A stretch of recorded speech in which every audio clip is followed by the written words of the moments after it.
tell you now, we won't get to all of these. So if I miss yours, I will get to it later. Also, following our service today, there will be a coffee social out in the lobby here, and then towards the end of that, those who are interested will move to one of the rooms down the hall and have a conversation about some of these things, or questions perhaps that you were hesitant to put on a card, or that we didn't get to, or just want to talk about the weather, whatever. I'll be available for you at that point in time. So the first question that, not the one the person handed to me, but in the first little group, which I think is a great question, and that is, why follow this teaching? Good question. Why not? Well, here's why I follow this teaching. I will tell you that I grew up in a world where I was taught that good and evil reign supreme, where life is all about the battle between the two. And the God of the good was a God that was 100% love, 100% giving, and yet still doled out punishments and blessings. And I couldn't make sense of that. I never did. I kept working with that and working with that. I even went and got advanced degrees to try to help me figure it out, and could never come to peace with it. And I kept believing that underneath and behind all of this talk about different religions and different ideas, that there had to be some core philosophy, some core idea that transcended and was more than the stories that we tell about them. That all of the different religious stories point to something, and yet we seem to get lost in the story, or we get lost in the pointing. One of my early teachers in this teaching said that Jesus came to show us the way 2,000 years ago, and we've been studying his fingernail ever since. And for me, this teaching goes beyond studying the fingernail. This teaching goes to what is the way. And it takes the core ideas, the underpinning ideas of almost every religion, and brings it together into a singular teaching. And that is that there is one power. And that one power is working its good in the world all the time. And no matter what appearances may be, at times it looks like two powers at work. There's a later question in here about that. That underneath and behind it, there is something greater trying to happen. So I follow this teaching because it makes the most sense to me. I'm not asked to check my brain at the door and take anything on faith. And we're not asking you to do that either. But I am suggesting, welcoming, that you study the ideas of this teaching enough that you can decide, do I really think this might be the truth for me? Is it possible that with all the chaos and craziness in the world, there is only one power? Or if you go past the philosophical and get to my everydayness, that my thinking changes my life. If I had my lemon, I would bite into it for you right now. And you would immediately have a change in your life based on your thinking. You'd either be salivating or making faces or whatever, because I've done it and it works. And the only thing that changed in that moment is your thought. How you think about it makes the difference. And if it happens at that simple a level, then it can happen at a larger and larger level. So we call ourselves, some of us call ourselves religious scientists. We are a new thought teaching. And the science part is testing these ideas and these things until we believe that they are true or not. And we eliminate what we don't, we take what we like, leave the rest. So that's why I would follow it. And everybody I know who does has greater health, greater wealth, greater opportunities to express love, and a greater sense of purpose and joy in their work. I've never known anyone to get really involved in this teaching and their lives fall apart. They might fall apart temporarily, they might have a little setback, but it really makes a difference in the long run. Okay, way too long an answer. Now then, if we accept that there is one power rather than duality in the universe, light versus dark, good versus evil, how does morality fit into this philosophy? What framework do you use for choices we make, and how do they define a bad choice? Love this question. It's one of my favorites because it's a simple answer, and I happen to know it from the perspective of the science mind. And that is, if one power is all there is, then my choices about what is good for me or what I should or shouldn't do in any situation has only two things to consider from a moral standpoint.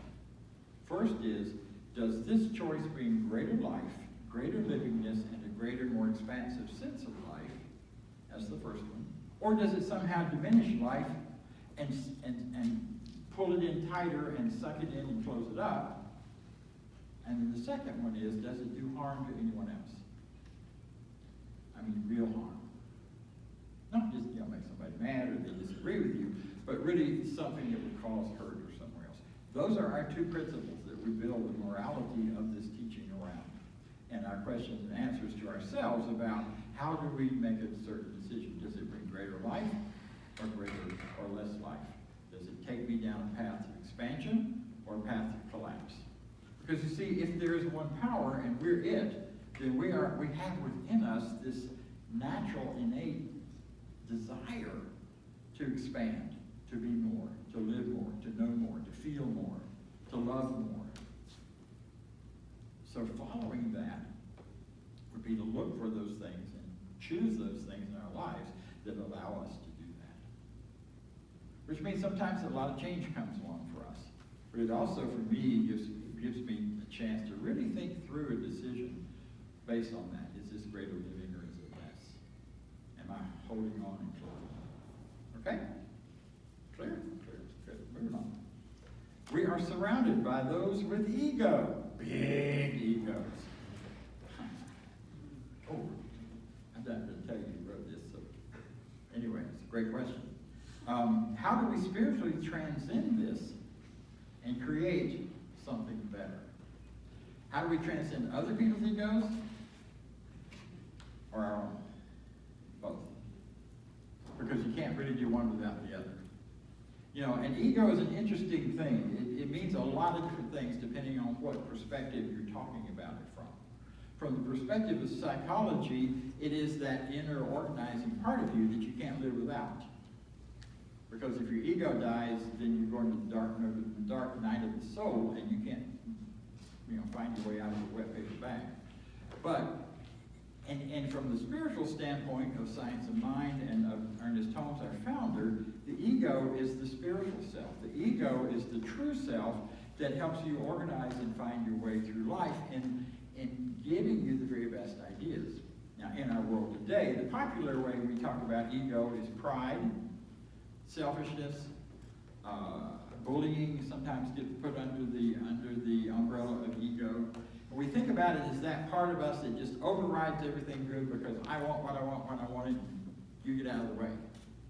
So I'm assuming the question's coming more from that perspective. And I will tell you that, in my opinion, the way we, quote, overcome ego is to first of all learn to love our own egos.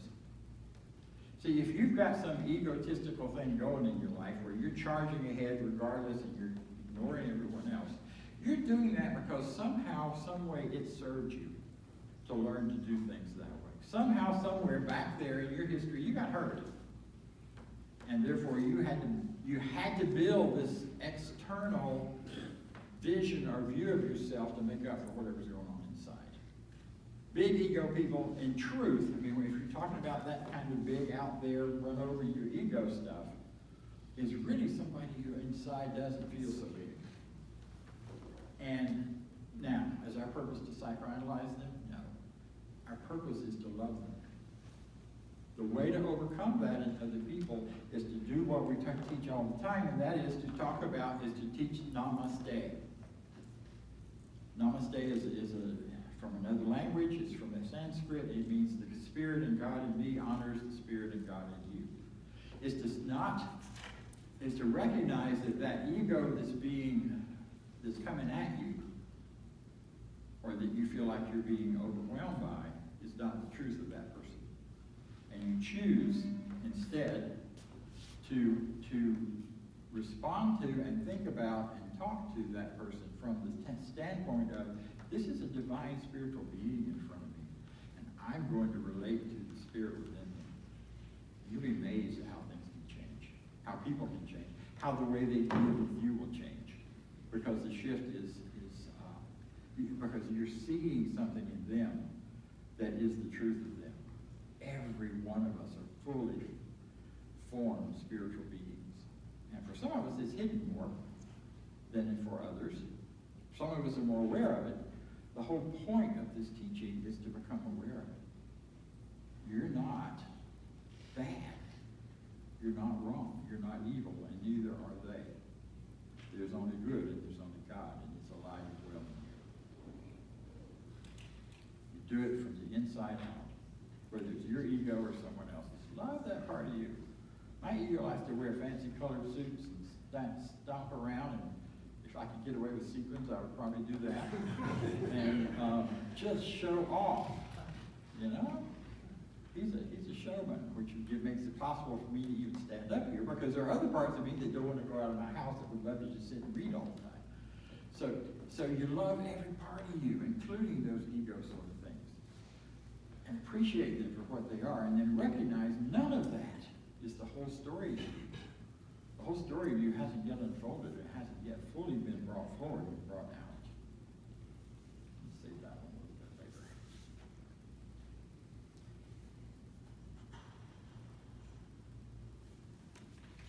Not answering that one. It's the burrito question. Can God make a burrito, microwave a burrito that gets too hot that even God can't eat it? If you're serious about that question, talk to me later.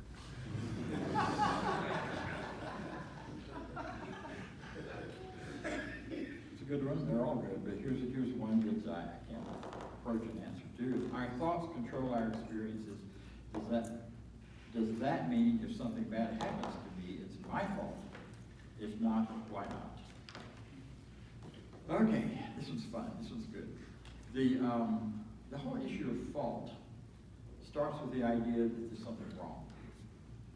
It's your fault because there's something wrong with you or there's something bad.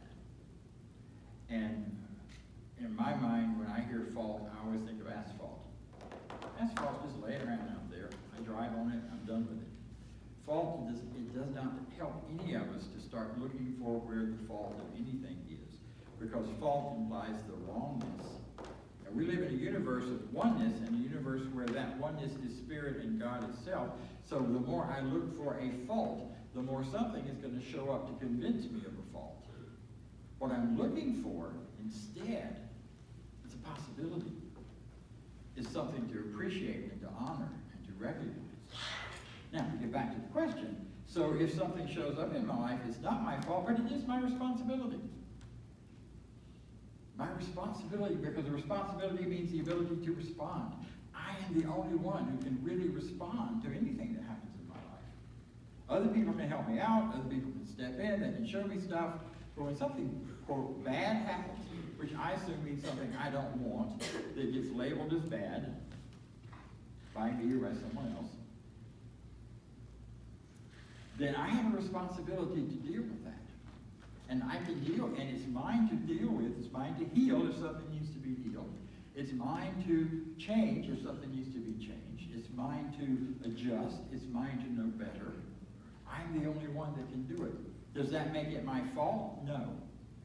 Because there is no fault here. Sometimes things happen to us that we call bad that are total surprises, not because we have had some belief in that particular thing, but because we simply accept the world consciousness we live in that says bad things happen to people. And these sorts of bad things happen. And the average number of people, if you look at statistics a lot, you look at averages, an average number of people have these things happen to them. A certain number are going to die in plane crashes. A certain number are going to have cancer. A certain number are going to have this, that, and the other. And if I choose to believe in those and say, oh wow, that's a terrible statistic, and I get all caught up in it, then I'm opening the doorway to become one of those statistics. What I can do and what this teaching teaches me to do is to know that that might be the law of averages and the way the world works, but I'm not that. I'm not living in that law of averages unless I start to think or believe that I might be. Or that it's possible for me to participate in those kinds of things. But that takes some real mental and emotional discipline that comes from really building a solid faith that that's not me, or that I am this rather than that. I am perfect health. And then it also comes from the idea that underneath whatever that bad thing is, Spirit is still there. God is still there. Light is still there. Love is still there, no matter how dark and difficult it might appear to be. And that there is something that I can create in that moment that will change my life for the better and change the lives of those around me for the better. It's not a quick and easy fix, nor a quick and easy answer.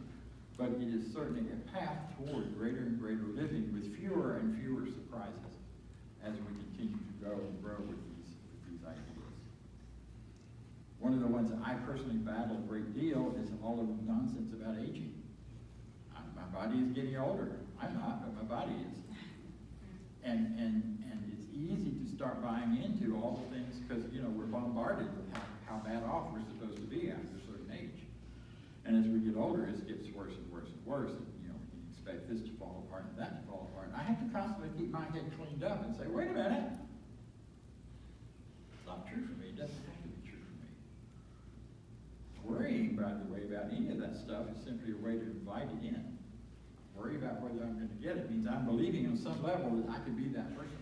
And as soon as I start believing it, the universe begins to respond to my thoughts, and I open the door. But there's rarely a direct correlation between the thing that happens as a surprise and some direct belief you've been having about that thing. It's usually more general. The outpicturing comes from a deeper belief system. Okay? That one.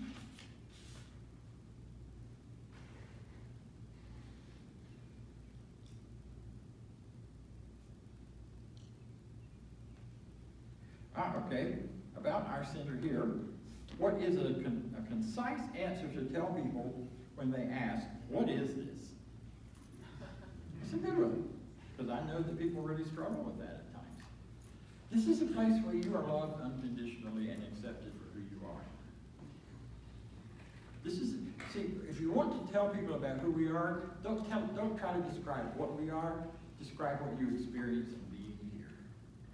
This is a place where I found life. I was in a depth of darkness when I came here, and hopelessness and all of that, many, many, many years ago. This is a place where I found hope, where I found a way of thinking and living that changed my life for the better. It's a place where I found community. At the time, here in Atlanta, back in the 80s, it was one of the few places that I could go with my partner and sit anywhere in the center and hold hands and not have anybody raise an eyebrow. That world has changed a great deal since then, thank goodness. This was a place where I could be loved and appreciated no matter who I was. Those are the kinds of things I say. And it is a spiritual system. We are not a church. We are a spiritual center. We teach a spiritual practice. And we offer lots of opportunities within that practice. I say we're not a church because we are not in that category that would call us believing in the Christian doctrine, the Christian theology, specifically as it's taught from a conservative perspective. We are a spiritual center, a gathering of people of like mind who are seekers for greater spiritual truth. And that's all you need to tell folks. Because if you start talking about your experience, they don't need to hear anything else. Because you've got their attention. Well, how did that happen for you? What do you do when you go there? We sit and listen to this guy in crazy suits talk. And we sing.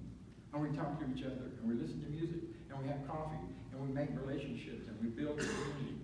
Those are the things. How do you relate and communicate this teaching to an atheist? Well, that's good. I like that one. I love having atheists or agnostics in classes because this teaching does not require that you believe in God.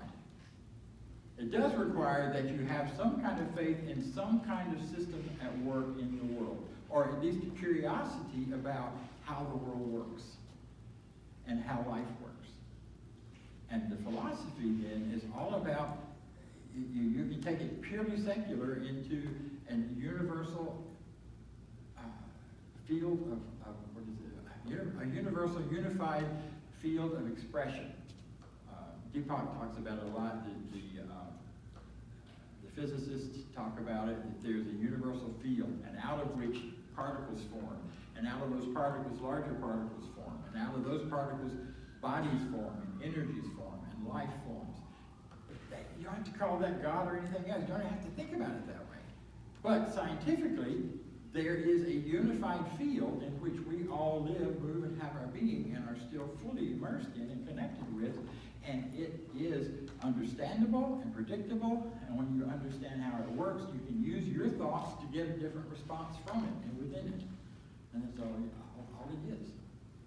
We use the God language because it's familiar for many of us, and what people have reached out and believed God to be in various forms and versions over the centuries is the best. This is a shortcut language to that unified field.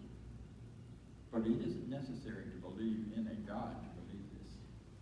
And I realize I use God language more than I used to, but I like to think that I say it often enough that the God I'm talking about is not the guy in the sky or any culturally defined idea of God, but it's a shortcut for the universal, unified field of experience and information, and out in which and out of which we all go and grow.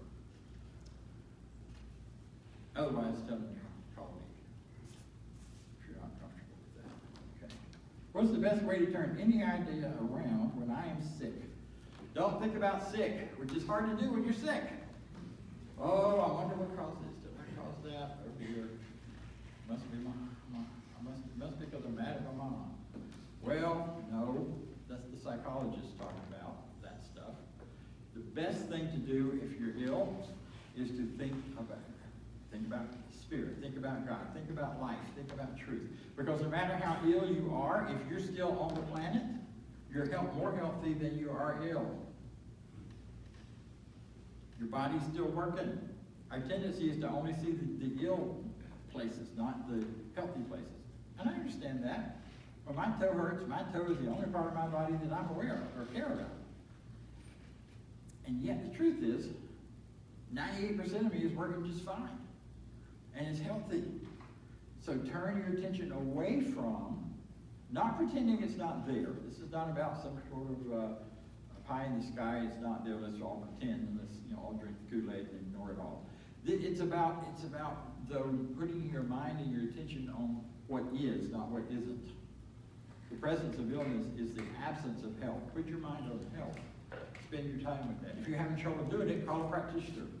That's what they're here for. That's part of what we're here for, is to help you and to do it on your behalf until you can make that shift. Because when you are feeling sick, it's hard to do that by yourself, keep affirming I am perfect health. One of Dr. Holmes' teachers said that the presence of illness or the presence of trauma or the presence of any of this is the opportunity for spirit to reveal itself in even greater abundance and freedom and health and all of that. And so it's a reaching for knowing that this is the opportunity. This is the opportunity for spirit to reveal. Yes. So speaking of which, one of the questions was, who were Dr. Ernest Holmes is the founder of our teaching. He wrote the Science of Mind textbook that we use as kind of our core starting place. It's not the only thing we teach. One of the questions was, who were his teachers? One of his teachers was Emma Curtis Hopkins, who was a founder of, well, she was a teacher. She worked for a time with Mary Baker Eddy in Christian Science. She partied with her when Mary Baker Eddy declared herself as the final revelation. Emma said, oh no, the revelation still goes on. Every time you become aware of infinite working in some way in your life, aware of love, aware of life, then greater revelation is happening. And so she parted with him, and she became the teacher of teachers. She traveled around the country in the late 1800s and taught basic core ideas of spirituality.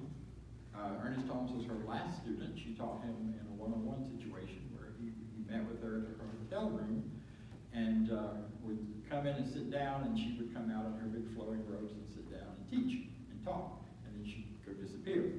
Finally, he got her to stay around and answer some questions, and then they developed a relationship.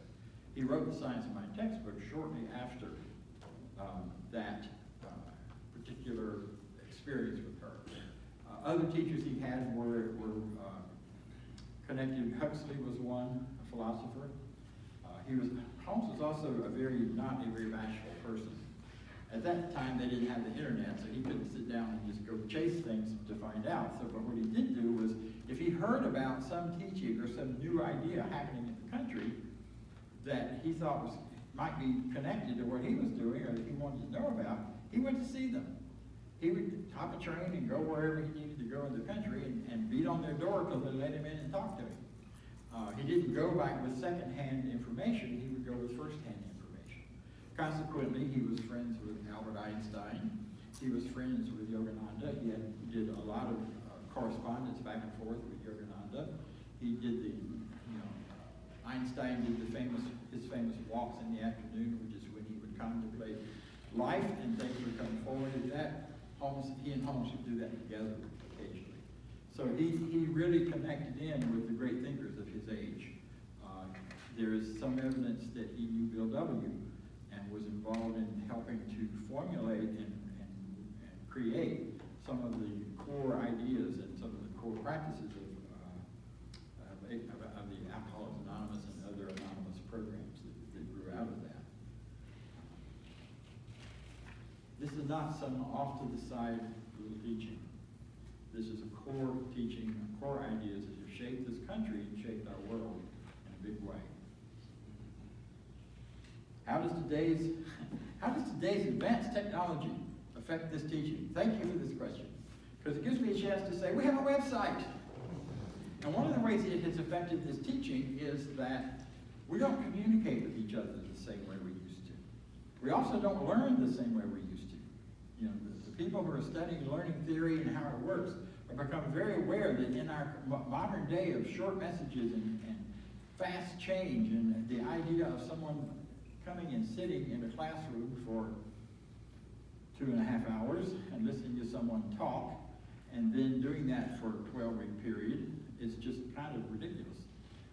Some of us in my generation who learned that way and still like that find it satisfying, but most people don't.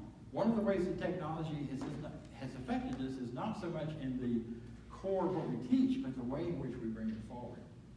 Consequently, we have a Facebook page. I invite you, if you're not part of CSL's Facebook page, to join it, to get on it, to say yes, and every time you see some wonderful thing come out from us, share it. Because the more we share, the more people know, and the more we can build awareness of this place. I haven't been doing it, I keep intending to, but I'll do it right now. Before you leave today, take out your cell phone if you're a Facebook user and tell everybody where you are. Send it out, let them know this is where we are, this is what we're doing.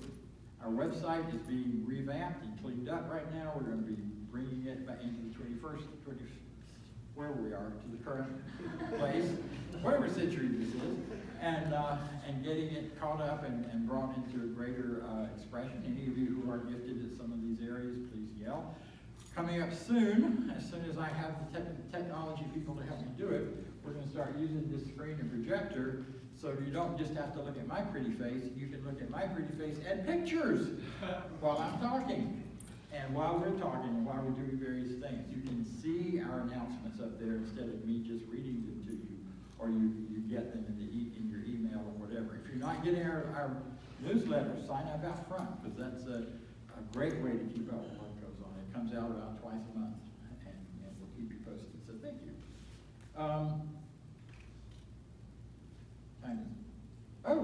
Time to begin to wrap up. See what your last question I want to do here. Last question. What is your personal vision for the future of CSLM, Center for Spiritual Living Midtown? I believe that we have been a successful teaching in Midtown for a long time. I was around in some of the early days, not the very early days, when this center really first started in a bar in the Admiral Benbow Inn, meeting on Sunday mornings, because Kennedy Schultz came from New York, where he was in a very rich and wonderful center, and he didn't like the one that was here. There was a center that was here before that, First Church. I apologize for not giving honor to that, because that is part of our lineage as well. And I'm not sure when First Church started. Ross, do you know? Before the bar. I know it was before the bar, but you don't know what year? I don't either. The bar was about in the late 70s. And they met in the bar because the bars were closed on Sunday in those days, and they could get it free, and they had, and nobody was around, and it was lots of ironies about that, but they started there and it grew. Kennedy Schultz had not taught this teaching. He was not a practitioner. He had no credential. He just wanted it to be taught the way he was used to it, so he started doing it that way. And it shaped up and formed, and when it got to be so big that they couldn't meet in the bar and they moved elsewhere, the powers that be at the organizational level sent him a minister's license and said, "You're doing it, so here, it's your license." So we grew out of the grassroots of what worked, what was there. So I'm saying all that to say we have a history of innovation and change and whatever. I believe that the days when the only way to teach this teaching is in a really quiet, separate, you come in, you don't talk to anybody, and you leave, those days are over. They serve some people, and as long as they serve some people, I invite you to do that. Please show up at 11 o'clock and leave at 12 and be perfectly happy and know that you're loved and supported. But in our current world, you can get many of these ideas and teachings on the web. You get them in business meetings. You get them in other places. What you don't get is community. What you don't get is the gathering of a group of people to support one another as we reveal the greater truth of life within us. And I believe that's our future at CSL Midtown. That we anchor this here on Sunday morning the way we are doing and have been doing. That we continue with our celebrations. And we begin to grow and develop as people are interested and find the innovation to do it, some other ways to be together. I'm teaching classes now online as well as in person. We will probably be headed down that direction and doing more. There'll be opportunities to build. There are some amazing social groups that happen now where people get together and share really deep, meaningful life experience online. And with our traffic world we have here, meeting at 7 o'clock at night somewhere is a challenge for many people. So there are other ways to do it. So we're looking at innovative ways to continue to bring the basic core idea of this teaching forward. CSLM, I shared with you last month or the month before, we've been talking about wanting to build a bigger base, to build our financial base, that we have been dipping into our savings account to pay our bills, which is why I was there, because we knew there would be a transition and a shift, and it was all good.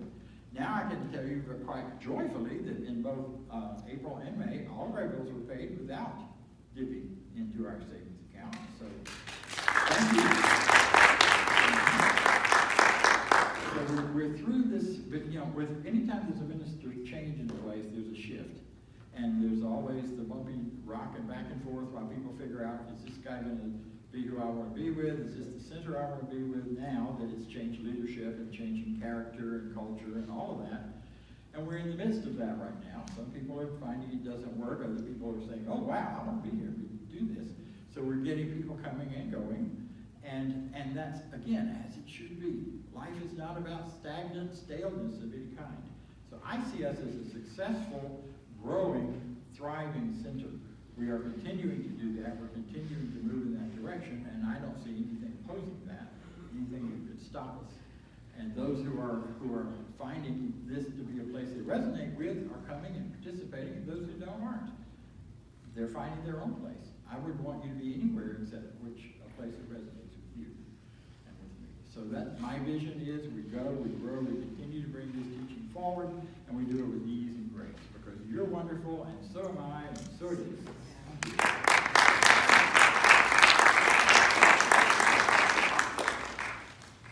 So let's take a moment and let's go within. I will announce to you right now we're going to run about 5 minutes over. That will not be a regular habit of mine, but it happened today. So if you need to leave, feel free to do so after we meditate. Here's the truth. One power, one light, one life.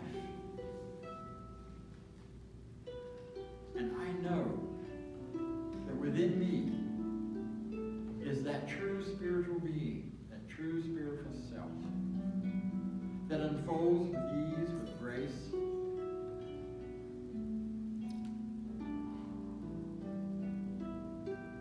and that is right here present with me all the time. No matter what situation I find myself, no matter where life seems to be taking me, matter where I have been, the presence of that one infinite something, God itself, spirit, life, universal field of love and information and energy. It has never left me, it never will, it never could. Whatever situation I'm facing, I am facing with ease, with grace, and with great confidence that no situation is greater than who I am. No situation is greater than who Spirit is as me. No situation is greater than the universal intelligence, the infinite intelligence, that has brought me into shape and form and continues to shape and form my life as I move forward. So I declare within me my truth, my answers, my questions, knowing that they are all good and that I am all good. And that life unfolds with ease and grace and power. I'm grateful for this teaching. I'm grateful for every person here. I'm grateful for the love that life is. I'm grateful for the freedom that is my natural birthright.